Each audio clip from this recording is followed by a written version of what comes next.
पाक फौज के सरबराह जनरल सैयद आसिम मुनीर सऊदी अरब का दौरा मुकम्मल करके मुत्तहिद अरब अमारात पहुँच गए।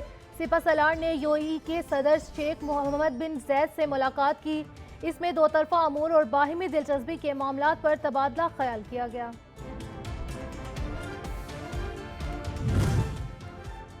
तौहीन इलेक्शन कमीशन केस और चीफ इलेक्शन कमिश्नर केसेस में पीटीआई के चेयरमैन इमरान खान, असद उमर, फवाद चौधरी की हाजिरी से इस्तिस्ना की दरख्वास्तों पर आज फैसला सुनाया जाएगा। तीनों रहनुमाओं ने हाजिरी से इस्तिस्ना की दरख्वास्तें दायर की थी। 4 रुकनी कमीशन ने दलाइल मुकम्मल होने पर फैसला महफूज किया था।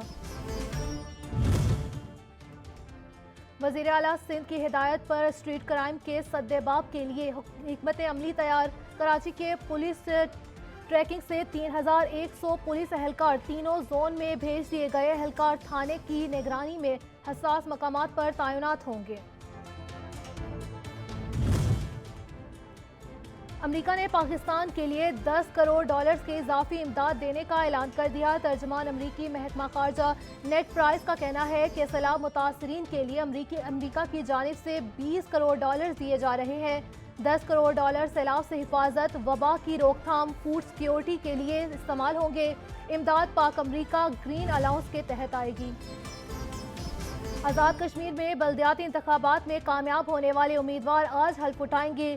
3 मराहिल में होने वाले बल्दियाती इंतखाबात में 2621 उम्मीदवार कामयाब हुए थे।